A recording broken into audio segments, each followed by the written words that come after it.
Bonjour, voici une nouvelle vidéo dans la série Les outils de la couleur que j'ai commencé à réaliser pour le blog Best of Design. Alors aujourd'hui, j'ai choisi de vous présenter un outil parmi de très nombreux outils qui existent sur internet pour réaliser des palettes de couleurs. Alors cet outil se présente de la manière suivante, il est basé en fait sur le cercle chromatique. Donc je peux cliquer sur une zone pour sélectionner une couleur qui sera ma couleur principale. Vous la voyez s'afficher sur le fond ici et également ici. Alors vous voyez là, sous le curseur de ma souris, l'affichage de la valeur hexadécimale de cette couleur.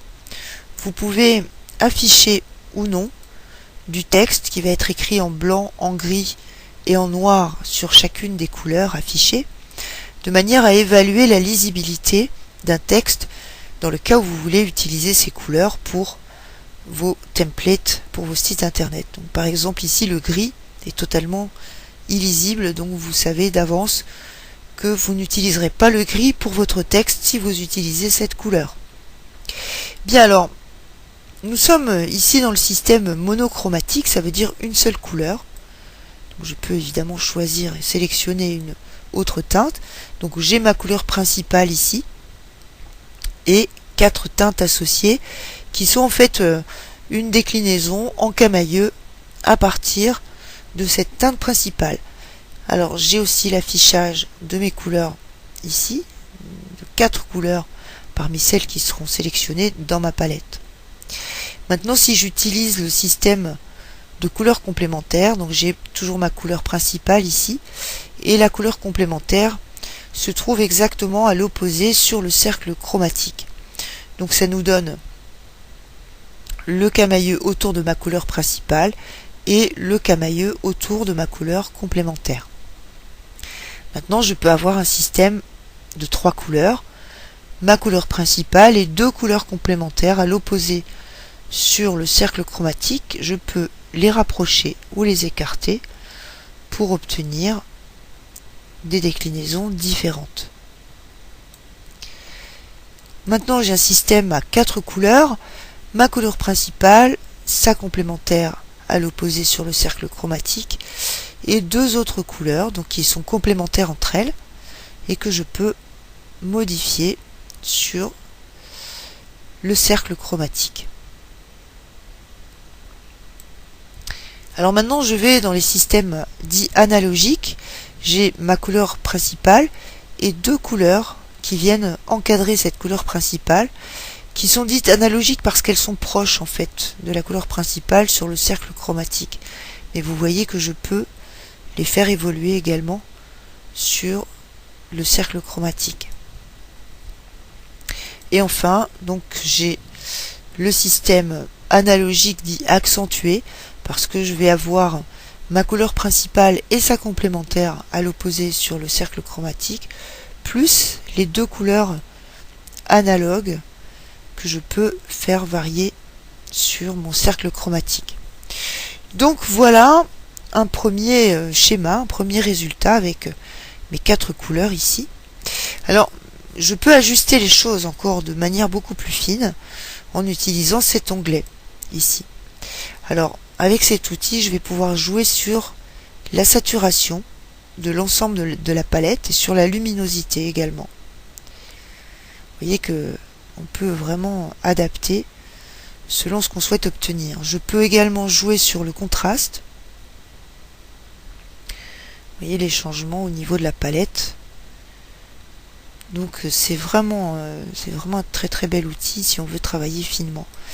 Et maintenant je peux encore aller plus loin dans le travail fin puisque je vais pouvoir ajuster la saturation et la luminosité pour chacune des couleurs indépendamment de toutes les autres. Donc mettons que je veuille travailler sur cette couleur, et bien je vais pouvoir la modifier indépendamment des autres.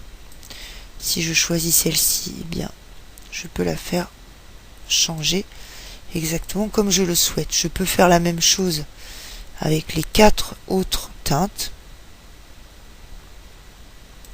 pour obtenir des nuances différentes.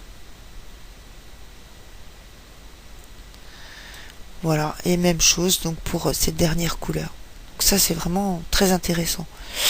Vous avez ici tout un menu de presets, c'est-à-dire de configuration prédéfinie, pour vous aider si vous avez du mal à démarrer sur une configuration initiale. Donc ça peut être une base à partir de laquelle vous pouvez évidemment retravailler la luminosité, la saturation, le contraste. Donc ce sont des éléments qui peuvent vous servir de base de travail et sur lesquels vous pouvez bien sûr intervenir comme vous le souhaitez. Enfin, avec cet onglet, vous accédez à la récapitulation de toutes les couleurs qui constituent votre palette avec les coordonnées hexadécimales pour chacune de ces teintes.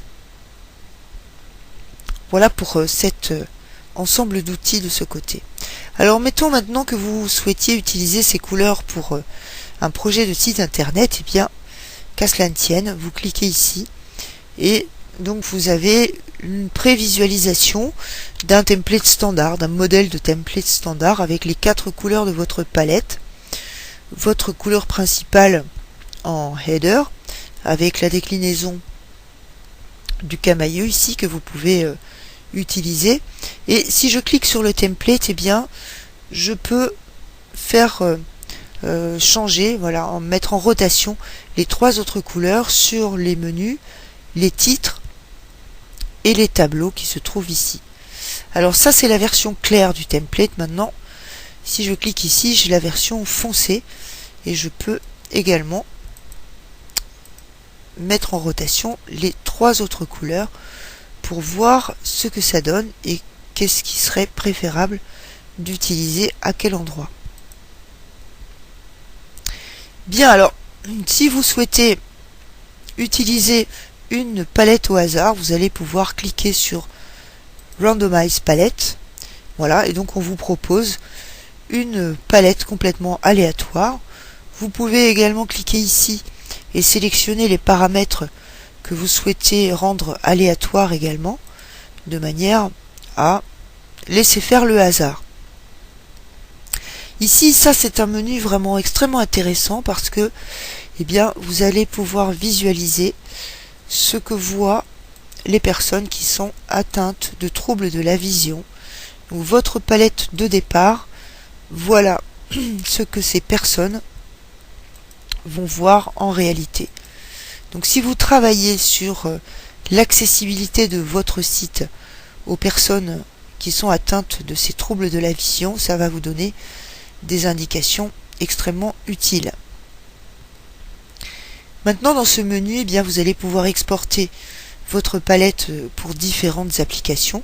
Donc si vous voulez utiliser votre palette pour une application HTML, CSS, vous aurez ce résultat. Donc comme les pages sont un petit peu longues à charger, j'ai chargé ces pages préalablement.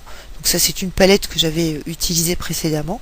Donc vous avez le récapitulatif de toutes vos couleurs avec les coordonnées hexadécimales de chacune des teintes de cette palette. Vous avez également la possibilité de charger votre palette au format XML, donc que vous pourrez utiliser dans un fichier XML. Si vous souhaitez avoir une version texte, la voici. Vous n'avez plus qu'à la copier et à la coller dans un fichier texte. Enfin, si vous travaillez avec Photoshop, vous pourrez télécharger votre fichier ACO en cliquant ici. Et si vous travaillez avec GIMP, vous aurez le résultat de votre palette sous cette forme que vous pourrez donc copier et coller dans un fichier texte pour l'appliquer à vos applications dans GIMP. Voilà, j'espère que ce court aperçu vous aura permis de comprendre comment utiliser ce très joli outil. Je vous remercie pour votre écoute et je vous retrouve très bientôt pour une prochaine vidéo de la série Les outils de la couleur. À très bientôt, au revoir.